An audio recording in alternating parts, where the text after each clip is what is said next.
Hi. അപ്പം ഇന്നിപ്പം ഞാനിപ്പോൾ റെഡി ആയിട്ടിരിക്കുന്നത് സ്കൂളിൽ കുട്ടികളെയും കൊണ്ട് ടൂർ പോവാണ്. അപ്പം വാഗമൺ, മൂന്നാർ, മറയൂർ, വാഗമൺ എന്നീ സ്ഥലങ്ങളാണേ. അപ്പം ഓൺ ദ വേ നമുക്ക് കാണാം കേട്ടോ. അപ്പം കുട്ടികളൊക്കെ ബസ്സിൽ കയറി ഇതാ റെഡി ആയിട്ടിരിക്കുകയാണ് കേട്ടോ. അപ്പം കുട്ടികളെയൊക്കെ ഇരുത്തി നമ്മൾ എന്താ പറയുക സീറ്റൊക്കെ കിട്ടി ഒന്ന് അറേഞ്ച് ചെയ്യാണ്. ഇനി പിള്ളേരുടെ കലാപരിപാടികളാണ് കേട്ടോ. പാട്ടൊക്കെ ഇട്ട് കൊടുത്തു. ഇത് അവരുടെ ലോകമായി. അവർ മാത്രമല്ല കേട്ടോ, ഞങ്ങളും ആ കൂടുതൽ എൻജോയ് ചെയ്യുന്നുണ്ട്, പറയാതിരിക്കാൻ പറ്റില്ല.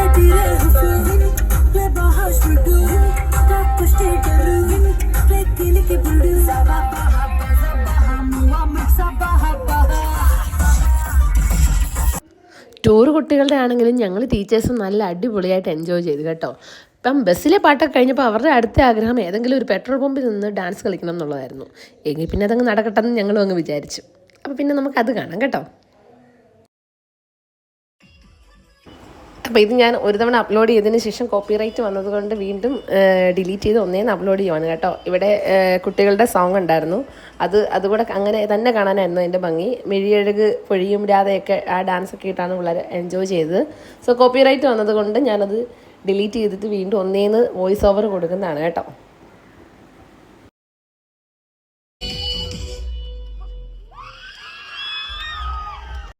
അപ്പം യാത്രയ്ക്കൊക്കെ ശേഷം ഞങ്ങൾ മറയൂർ എത്തിയിട്ടുണ്ട് കേട്ടോ. 1 അവർ ഞങ്ങൾക്ക് ഫ്രഷ് ആവാനുള്ള ടൈം തന്നിട്ടുണ്ട്. അപ്പം ഫ്രഷ് ആയിട്ട് ഞങ്ങൾ ഇന്ന് സ്പെൻഡ് ചെയ്യുന്നത് മറയൂരാണ് കേട്ടോ. ഫുൾ ഡേ മറയൂരാണ്. ഫുൾ ഡേ അല്ല, ഏകദേശം ഒരു ഹാഫ് ഡേ നമ്മൾ മറയൂർ സ്പെൻഡ് ചെയ്യണം. അതിനുശേഷം ഞങ്ങൾ മൂന്നാറിലേക്ക് പോകും. അപ്പോൾ ഇന്ന് നമ്മൾ അങ്ങനെയാണ് പ്ലാൻ ചെയ്തേക്കുന്നത്. മൂന്നാറിൽ നിന്ന് ദെൻ ഞങ്ങൾ അടിമാലി പോവും. ഇതാണ് ഞങ്ങളുടെ ഇന്നത്തെ സ്റ്റേ, രാത്രിയിലത്തെ സ്റ്റേ നമ്മൾ അടിമാലിയിലാണ് കേട്ടോ ഒരുക്കിയേക്കുന്നത്. അപ്പം അതിനു മുമ്പ് നമ്മുടെ എന്താ പറയുക മറയൂരും ഫുള്ള് കാണണം, അതോടൊപ്പം തന്നെ നമുക്ക് മൂന്നാറും കാണണം. ഇതാണ് ഇന്നത്തെ നമ്മുടെ എന്താ പറയുക ഉദ്ദേശം.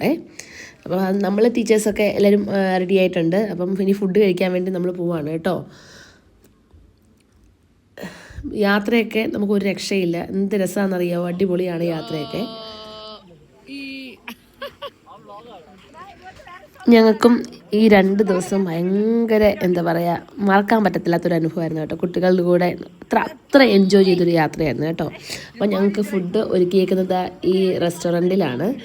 അപ്പം എന്താ പറയുക അവിടുന്ന് എനിക്ക് തോന്നുന്നു വേറെ സ്കൂൾ ബസ് ഉണ്ടായിട്ടുണ്ടായിരുന്നു. ഇത് ഞങ്ങളുടെ എന്താ ഒരു ഈ യൂണിഫോം ഇട്ട് ഞങ്ങളുടെ കുട്ടികളാണ് കേട്ടോ. അവരുടെ മാക്സിമം അവർ എൻജോയ് ചെയ്യുന്നുണ്ട്, ഞങ്ങളും എൻജോയ് ചെയ്യുന്നുണ്ട്.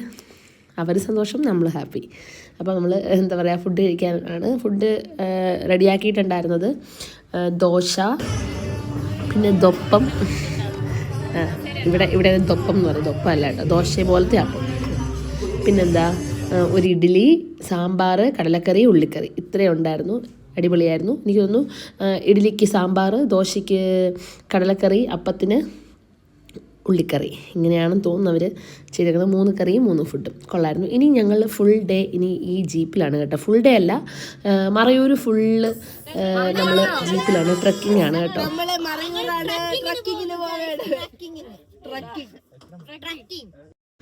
ശരിക്കും പറഞ്ഞാൽ ഈ ജീപ്പ് യാത്ര അപ്പോൾ അടിപൊളിയായിരുന്നു. എൻ്റെ ലൈഫിൽ മറക്കാൻ പറ്റത്തില്ലാത്ത എക്സ്പീരിയൻസ് ആയിരുന്നു കേട്ടോ. അത്രയ്ക്കും രസമായിരുന്നു. അപ്പം വഴിയോര കാഴ്ചകളൊക്കെ കണ്ട് ജീപ്പിൻ്റെ ഫ്രണ്ട് സീറ്റിലൊക്കെ ഇരുന്ന് പോകാൻ വേണ്ടി അടിപൊളിയായിരുന്നു കേട്ടോ.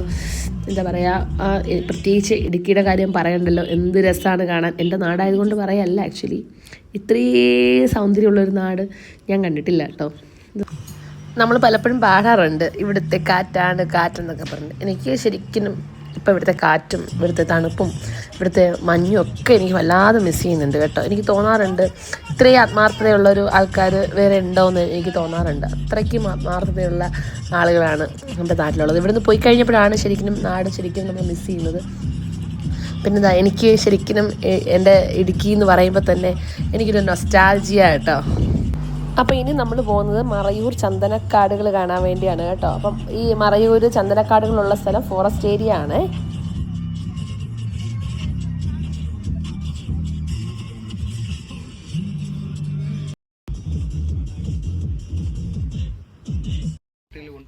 ചന്ദന ഫാക്ടറി ഒക്കെ ഉണ്ട്, പക്ഷെ നമുക്ക് ടൂറിസ്റ്റിന് വിസിറ്റിങ്ങും കാര്യങ്ങളൊന്നുമില്ല. നമുക്ക് കാണുമ്പോൾ ഒരു നിസ്സാര ഒരു മരം, പക്ഷേ ഇതിന്റെ പ്രാധാന്യം വരുന്ന ഗസ്റ്റുകൾക്ക് ആർക്കും അറിയില്ല. നിങ്ങൾക്ക് നിങ്ങളുടെ ഏരിയയിലൊക്കെ നിങ്ങൾ ചന്ദന മരം കണ്ടു കാണും, പക്ഷേ ഈ ഒരു വിലായ്പൂർ എന്ന് പറഞ്ഞ മരം ഈ ഒരു മറയൂർ എന്ന് പറയുന്ന സ്ഥലത്ത് മാത്രമേ ഉള്ളൂ. ഇത് ഈ ഒരു മറയൂർ എന്ന് പറയുന്ന സ്ഥലത്തിന്റെ ഐഡന്റിറ്റിയാണ് ഈ ഒരു ചന്ദനമരം. ഓക്കെ, പിന്നെ ഞങ്ങൾ ചെറുതായിട്ട് കൂടുതലായിട്ട് വിവരിക്കുന്നില്ല, ഞങ്ങൾ ജസ്റ്റ് ഒരു കാര്യം പറയാം. നമുക്ക് വണ്ടി അപ്പോൾ അവിടുത്തെ കാര്യങ്ങൾ ഞങ്ങൾക്ക് എക്സ്പ്ലെയിൻ ചെയ്ത് തന്നത് ഇദ്ദേഹമാണ് ഞങ്ങൾ കയറിയ ജീപ്പിൻ്റെ ഡ്രൈവറായിരുന്നു.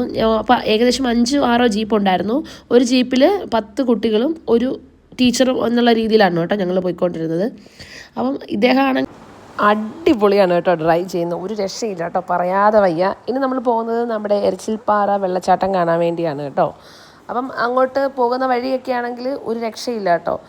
നമുക്ക് കാണുമ്പോൾ തന്നെ അറിയാം, ഇങ്ങനെ മേഘങ്ങളിങ്ങനെ താഴ്ന്ന് മലകളിൽ ഇങ്ങനെ ഇറങ്ങി വന്ന് കിടക്കുന്ന പോലെയാണ് നമുക്ക് തോന്നുന്നത്. ഇനി എരച്ചിൽപ്പാറ വെള്ളച്ചാട്ടത്തിൻ്റെ പ്രത്യേകത എന്താണെന്ന് ചോദിച്ചാൽ, അതെന്താ പറയുക, ഇങ്ങനെ ചാറ്റൽ മഴ പോലെയാണ് കേട്ടോ. ഇങ്ങനെ നമ്മൾ ഈ വെള്ളച്ചാട്ടം വന്നാൽ കുത്തനെ ഒഴുകുന്നൊരു വെള്ളച്ചാട്ടം അല്ല ആക്ച്വലി. നല്ല ബ്യൂട്ടിഫുള്ളാണ് കേട്ടോ. അപ്പോൾ ഇനി ഞങ്ങൾ പോകുന്നത് കാന്തല്ലൂരാണേ. അപ്പം നമ്മുടെ ഭ്രമരം ഫിലിം ഷൂട്ട് ചെയ്ത സ്ഥലമില്ലേ, ആ പോകുന്ന വഴിക്കാണ് ഈ ഹണി റോക്ക് കാണാൻ പറ്റും. നമ്മുടെ സൂക്ഷിച്ച് നോക്കിയാൽ കാണും, ഇഷ്ടംപോലെ തേൻകൂടുണ്ട്. അപ്പം ആ തേൻകൂടുള്ളത് കൊണ്ടാണ് ഇതിന് ഹണി റോക്ക് എന്ന പേര് വന്നത് കേട്ടോ. ഇനി ഞങ്ങൾ പോകുന്നത് നമ്മുടെ ഭ്രമരം ഫിലിം ഷൂട്ട് ചെയ്ത സ്ഥലത്തേക്കാണ് കേട്ടോ. കാന്തള്ളൂരാണെന്ന് തോന്നുന്നു. അപ്പം അവിടുത്തെ ആണെങ്കിൽ ഈ പോയതിൽ എനിക്ക് ഏറ്റവും ഇഷ്ടപ്പെട്ടത് ഇവിടാണ് കേട്ടോ. എന്ത് രസമാണെന്നറിയാം, നല്ല പച്ചപ്പും ഭംഗിയും 2 ഏറുമാടങ്ങളൊക്കെ ഉണ്ട് കേട്ടോ. പറഞ്ഞറിയിക്കാൻ പറ്റാത്ത അത്രയും ഭംഗിയായിരുന്നു. തീർച്ചയായിട്ടും നിങ്ങൾ മറയൂർ പോയി കാണണം എന്നാണ്. ഇനി എനിക്ക് ഒരാഗ്രഹം കൂടെ ഉണ്ട്, മറയൂരല്ല, അത് വട്ടവട കാണണമെന്നും കൂടെ മോഹമുണ്ട്. ഇടുക്കി കാര്യമായിട്ടും ഞാൻ പറഞ്ഞല്ലോ, ഈ സ്ഥലങ്ങളൊന്നും ഞാൻ കണ്ടിട്ടില്ല. എന്താ പറയുക, ഇതാണ് കേട്ടോ ഏറുമാടം. കുഞ്ഞു നാളുകളിൽ എൻ്റെ അമ്മച്ചമ്മ ഏറുമാടത്തെ പറ്റിയുള്ള കഥകളൊക്കെ പറഞ്ഞു തരുമായിരുന്നേ. അന്ന് തൊട്ടുള്ള ആഗ്രഹം കേട്ടോ ഏറുമാടത്തിലൊന്ന് കയറണമെന്ന് കേട്ടോ. അതെ, പിന്നെ ഇത് കണ്ടോടാ, ഇതാണ് നമ്മുടെ ഭ്രമരത്തിൻ്റെ ഷൂട്ടിംഗ് സൈറ്റ് എന്ന് പറയുന്നത്. നിങ്ങൾ കണ്ടിട്ടുണ്ടാവും. പിന്നെ രസമൊന്നുമില്ല, പൂക്കളൊക്കെ ഇങ്ങനെ ആർച്ച് കൊണ്ട് നിറച്ച് ഫുള്ള് പൂക്കളും, എന്താ പറയുക, നല്ല രസമാണ്. പറഞ്ഞറിയിക്കാൻ പറ്റാത്ത അത്രയും ഭംഗിയുണ്ടായിരുന്നു കേട്ടോ. പിന്നെ നമ്മൾ എന്താ പറയുക, അവിടെയാണ് ഏറ്റവും കൂടുതൽ ടൈം എനിക്ക് തോന്നുന്നു നമ്മൾ സ്പെൻഡ് ചെയ്തൊന്ന് കുറച്ച് റീൽസും വീഡിയോസും, കുട്ടികളാണെങ്കിലും അവരുടെ വീഡിയോസൊക്കെ എടുത്ത് കണ്ട് അതിൻ്റെ ചുറ്റുമുള്ള ആ ഫുള്ള് ചുറ്റുപാടും ഒന്ന് നോക്കിയാൽ തന്നെ നമുക്ക് കാണാൻ പറ്റും. അത്രയ്ക്കും രസമായിരുന്നു കേട്ടോ. ഇനി ഞങ്ങൾ എന്താ പറയുക, സ്ട്രോബെറി പാടം കാണാൻ വേണ്ടി പോവുകയാണേ. സ്ട്രോബെറി നമുക്കറിയാമായിരിക്കും, എല്ലാവരും കണ്ടിട്ടുണ്ടാവും. വളരെ ചെറിയൊരു ചെടിയാണല്ലോ സ്ട്രോബെറി. അപ്പോൾ അതിനെ എങ്ങനെയാണ് കെയർ ചെയ്യുന്നത്, ഇപ്പം സീസൺ അല്ല, അതുകൊണ്ട് നമുക്ക് സ്ട്രോബെറി ഒന്നും കിട്ടിയിട്ടുണ്ടായിരുന്നില്ല. അപ്പം നമുക്കങ്ങോട്ട് കയറി പോകുമ്പോൾ അറിയാൻ പറ്റും അവരിത് എങ്ങനെയാണ് വളർത്തുന്നതെന്നൊക്കെ നമുക്ക് മനസ്സിലാക്കാനായിട്ട് പറ്റും. അപ്പോൾ നമ്മളത് കാണാനായിട്ടാണ് പോയത് കേട്ടോ. അത് ഇങ്ങനെയാണേ, ഫുള്ളും ഇങ്ങനെ എന്താ പറയുക, ഷീറ്റ് കൊണ്ട് മറച്ചിട്ട്, പ്ലാസ്റ്റിക് ഷീറ്റ് കൊണ്ട് മറച്ചിട്ട് ഓരോ ചെടിക്കും ഓരോ വളരാൻ വേണ്ടിയുള്ളൊരു സാഹചര്യം ഒരുക്കി കൊടുക്കുകയാണ് ചെയ്തേക്കുന്നത്. ഇവിടെയാണെങ്കിൽ ഫുൾ സ്ട്രോബെറി കൊണ്ടുണ്ടാക്കിയ സാധനങ്ങൾ മാത്രമേ ഉണ്ടായിരുന്നുള്ളൂ കേട്ടോ. അപ്പോൾ അവിടുന്ന് കുറച്ച് കുഞ്ഞു കുഞ്ഞു സാധനങ്ങളൊക്കെ വാങ്ങിച്ചു. പിന്നെ ഞങ്ങൾ പോയത് മറയൂരിൻ്റെ മെയിൻ ഐറ്റം മറയൂർ ശർക്കര മറയൂർ ശർക്കര ഫാക്ടറി കാണാൻ വേണ്ടിയാണ് കേട്ടോ. അപ്പം ഇതാണ് ശർക്കര, അവർ ചെയ്യുന്ന രീതികളൊക്കെ ഇങ്ങനെയാണ്. പക്ഷേ ഏറ്റവും ശുദ്ധമായ മായമില്ലാത്ത ശർക്കര നമുക്ക് കിട്ടുന്നത് മറയൂരിൽ നിന്നാണ് പറഞ്ഞുകൊണ്ട്, അത് എനിക്ക് തോന്നുന്നു ഒരു 1.25 കിലോയ്ക്ക് 50 രൂപ ആ റേഞ്ചിലാണ് കേട്ടോ. അപ്പം നമ്മൾ അവിടെ നിന്ന് ശർക്കരയൊക്കെ വാങ്ങിയിട്ടുണ്ടായിരുന്നു. ഇതിനൊക്കെ തന്നെയാണ് ആക്ച്വലി പോയത്. അപ്പം ഭയങ്കര നല്ല രസമായിരുന്നു.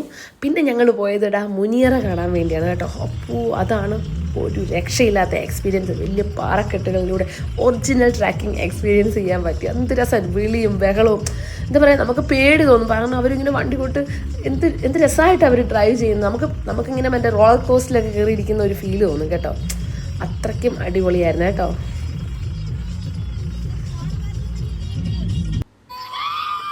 പിന്നെ ഇവിടുന്ന് നമ്മൾ കുറേ വീഡിയോസൊക്കെ എടുത്ത് അതിൻ്റെ ചുറ്റുപാട് നോക്കി, എന്ത് രസമാണെന്ന് നോക്കി. പിന്നെ മുനിയറകൾ, പണ്ട് കാലത്തെ മുനിയറകളൊക്കെ, മുനിമാരുടെയൊക്കെ എന്താ പറയുക, ഭൗതിക ശരീരം സൂക്ഷിച്ച് അടക്കിയ സ്ഥലങ്ങളൊക്കെ ഉണ്ട് അവിടെ. അപ്പോൾ പിന്നെ ഞങ്ങളുടെ പ്രഹസനങ്ങളായിരുന്നു ഗൈസ്. പിന്നെ ഞങ്ങൾ അവിടെ നിന്ന് തിരിച്ചു വന്നു. ഇനി വിശന്ന് നല്ല ഇതായി. അപ്പം തിരിച്ചു വന്ന് ഞങ്ങൾ രാവിലെ ഫുഡ് കഴിച്ച അതേ റെസ്റ്റോറൻറ്റിൽ തന്നെ വന്നായിരുന്നു ഞങ്ങൾക്ക് ഉച്ചയ്ക്കും ഫുഡ് ഒരുക്കിയിരുന്നത്. തിരിച്ച് ഞങ്ങൾ അവിടെ വന്നിട്ടുണ്ട്. ഞങ്ങളുടെ ജീപ്പ് ട്രക്കിംഗ് അവസാനിച്ചു. ഫുഡ് വന്നിട്ട് നല്ല അടിപൊളി ബിരിയാണി ആയിരുന്നു കേട്ടോ. അടിപൊളിയായിരുന്നു. അപ്പം എന്താ പറയുക, ഇത്രയും നല്ലൊരു മറക്കാൻ പറ്റാത്ത എക്സ്പീരിയൻസ് ആയിരുന്നു കേട്ടോ അത്. അതൊക്കെ കഴിഞ്ഞിട്ട് ഞങ്ങൾ ഇനി പോകുന്നത് മൂന്നാറിലേക്കാണേ. ആ യാത്ര അതിനേക്കാളും രസമായിരുന്നു കേട്ടോ. റോഡിൻ്റെ ഇരുവശങ്ങളും ഫുള്ള് തേയിലത്തോട്ടങ്ങൾ കൊണ്ട് നിറഞ്ഞിരിക്കുമായിരുന്നു. അടിപൊളിയായിരുന്നു കേട്ടോ ആ യാത്രയെ. എന്താ പറയുക, ഉച്ച കഴിഞ്ഞ ഒരു സമയമായപ്പോഴേക്കും കോടമഞ്ഞ് ഇറങ്ങാൻ തുടങ്ങിയിട്ടുണ്ടായിരുന്നു കേട്ടോ. കോടമഞ്ഞൊക്കെ കണ്ട് ബസ്സിൻ്റെ സൈഡിൽ നിന്ന് യാത്ര ചെയ്യാൻ എന്താ രസമായിരുന്നു. ഒരു രക്ഷയില്ല മക്കളെ, ഒരു രക്ഷയില്ല കേട്ടോ. ഒരു നല്ല തണുപ്പും തുടങ്ങിയിട്ടുണ്ടായിരുന്നു.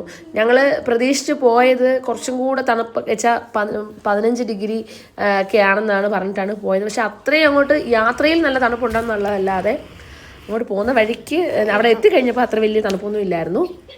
പിന്നെ അവിടെ നമ്മൾ മാട്ടുപ്പെട്ടി ഡാം കണ്ടു. പിന്നെ അവിടുന്ന് കുറച്ച് കാര്യങ്ങളൊക്കെ പർച്ചേസ് ചെയ്തു. കുറേ സംഭവങ്ങൾ വാങ്ങാനുണ്ടായിരുന്നു കേട്ടോ. അതൊക്കെ മൂന്നാർ തേയില അതൊക്കെ ഉണ്ടായിരുന്നു. അപ്പം ഞങ്ങളെല്ലാവരും അങ്ങനത്തെ കുറേ കാര്യങ്ങളൊക്കെ വാങ്ങിച്ച് ചോക്ലേറ്റ്സ് അതൊക്കെ ഉണ്ടായിരുന്നു. പലതരം variety chocolates, home made chocolates ആണ്. അത് എല്ലാ ഹൈ ക്വാളിറ്റിയും സെക്കൻഡ് ക്വാളിറ്റിയും എല്ലാം ഉണ്ട്. അപ്പം അതൊക്കെ കഴിഞ്ഞതാണ് നമ്മുടെ മാട്ടുപ്പെട്ടി ഡാം എന്ന് പറയുന്നത്. പ്രത്യേകിച്ച് എനിക്ക് മൂന്നാർ അധികം അങ്ങോട്ട് കാണാൻ ഒന്നും ഉണ്ടെന്ന് തോന്നിയില്ല കേട്ടോ. മുൻപ് ഞാനൊരു 8ാം ക്ലാസ്സിലൊക്കെ പഠിക്കുന്ന സമയത്ത്, 8ലാണോന്ന് എനിക്ക് കറക്റ്റ് ഓർമ്മയില്ല, 8ആണോ 10ആണോന്ന് എനിക്ക് ഓർമ്മയില്ല, ആ നീലക്കുറിഞ്ഞ് പൂക്കുന്ന സമയത്ത് മൂന്നാർ പോകാൻ ഒരുപാട് ഉണ്ടെന്ന് തോന്നുന്നു. അല്ലാണ്ട് അവിടെ പ്രത്യേകിച്ച് വേറെ സംഭവങ്ങൾ അങ്ങനെ ഉണ്ടെന്ന് എനിക്ക് തോന്നുന്നില്ല. മൂന്നാർ ശരിക്കും പറഞ്ഞാൽ ഒരു ചെറിയൊരു നിരാശ ഉണ്ടായിരുന്നു. പിന്നെ ഞങ്ങൾ വൈകിട്ട് മൂന്നാറും വീണ്ടും തിരിച്ച് ഞങ്ങൾ അടിമാലിയിൽ എത്തിയിട്ടുണ്ട് കേട്ടോ. ഇവിടെ കുട്ടികൾക്ക് DJ പാർട്ടി അറേഞ്ച് ചെയ്തിട്ടുണ്ട്. നമ്മുടെ കുട്ടികൾക്ക് DJ ആണല്ലോ മുഖ്യം. അപ്പം അവർക്കുള്ള അതിനുള്ള അറേഞ്ച്മെൻറ്റ് ഇവിടെയാണ് ചെയ്തിട്ടുണ്ടായിരുന്നത്. അപ്പോൾ അതിനുള്ള വെയിറ്റിംഗ് ആണ്. അപ്പോൾ കുട്ടികളൊക്കെ ഒന്ന് ഫ്രഷൊക്കെ ആവുകയാണ്. അതിനുശേഷം അവരുടെ DJ ആണ് ഗൈസ്, അവരുടെ DJ ആണ്. അതും നമുക്കറിയാം, കുട്ടികൾ എൻജോയ് ചെയ്യുന്നതാണല്ലോ ഇവിടുത്തെ പ്രധാനപ്പെട്ട കാര്യം. അപ്പം DJ ആരംഭിക്കുകയാണ്. ഞാനപ്പോൾ അവിടെ വീഡിയോസ് ഒന്നും എടുത്തില്ല അധികം, ജസ്റ്റ് വീഡിയോസൊക്കെ മാത്രമേ ഉണ്ടായിരുന്നുള്ളൂ. ഇനി ഈ DJയും കൂടെ കഴിഞ്ഞിട്ട് വേണം ഞങ്ങൾക്ക് ഫുഡ് കഴിക്കാൻ വേണ്ടി പോകാൻ വേണ്ടി. അപ്പോൾ ഫുഡ് കഴിക്കാൻ വേണ്ടി ഞങ്ങൾ എത്തിയിട്ടുള്ളത് അടിമാലിയിലാണ് കേട്ടോ. അടിമാലിയിൽ എത്തിയിട്ടുണ്ട്. അപ്പം അടിമാലിയിലെ ഒരു റെസ്റ്റോറൻറ്റിലാണ് ഞങ്ങൾക്ക് ഫുഡ് അറേഞ്ച് ചെയ്തിട്ടുണ്ടായിരുന്നത്. ഇതാണ് സഫയർ റെസ്റ്റോറൻറ്റ് എന്ന് പറയും. ഫുഡ് ഞങ്ങൾക്ക് എന്തായിരുന്നു? ഫുഡ് നമുക്ക് ഫ്രൈഡ് റൈസ്, ചിക്കൻ, പിന്നെന്താ കുറേ സംഭവങ്ങളൊക്കെ ഉണ്ടായിരുന്നു കേട്ടോ. ഞാൻ മറന്നുപോയി ആക്ച്വലി. അപ്പോൾ അവിടെ വന്നിട്ട് 2-3 സ്കൂൾസൊക്കെ ഉണ്ടായിരുന്നു. പിന്നെ ഈ ഫുഡൊക്കെ കഴിഞ്ഞിട്ട് ഞങ്ങളുടെ താമസിക്കുന്നത് എന്ന് വെച്ചാൽ ഞങ്ങളുടെ സ്റ്റേ അപ്ഹിൽ ബൊട്ടീക് ഹോട്ടലാണ്. അവിടെയാണ് ഞങ്ങൾക്ക് സ്റ്റേ ഒരുക്കിയിട്ടുണ്ടായിരുന്നത്. ഒരു റൂമിൽ 4 കുട്ടികൾ വെച്ചിട്ടാണ്. അപ്പം കുറേ റൂംസൊക്കെ ഉണ്ട്. റൂമൊക്കെ അടിപൊളിയാണ്, ഒരു രക്ഷയില്ല കേട്ടോ. നല്ല സെറ്റപ്പ് ആംബിയൻസ് ഒക്കെ വന്നിട്ട് ഒരു രക്ഷയില്ല. ഇത് ഞങ്ങളുടെ റൂമാണ് കേട്ടോ. ടീച്ചേഴ്സ് ഞങ്ങൾ 3 റൂമിലായിട്ടായിരുന്നു. അപ്പം ബാത്റൂമൊക്കെ ആണെങ്കിലും അടിപൊളിയായിരുന്നു. പിന്നെ ഞങ്ങളുടെ കലാപരിപാടികളാണ്. കുട്ടികളെല്ലാം റൂമിലാക്കി ഡോറൊക്കെ പൂട്ടി താക്കോലൊക്കെ നമ്മൾ കയ്യിലെടുത്ത്, ഇത് ഞങ്ങളുടെ ലോകമാണ് കേട്ടോ ഗൈസ്. അടിപൊളിയാണ്, ഒരു രക്ഷയിലായിരുന്നു. ഭയങ്കരമായിട്ട് എൻജോയ് ചെയ്തൊരു ദിവസമാണ്. അപ്പം ഇന്നത്തെ സ്റ്റേ നമ്മൾ ഇവിടെയാണ്. അപ്പോൾ ഇനി ഞങ്ങൾ ഉറങ്ങട്ടെ. നാളെ ഇതിൻ്റെ സെക്കൻഡ് പാർട്ടുമായിട്ട് വീണ്ടും വരും. ഓക്കെ, ടാറ്റാ.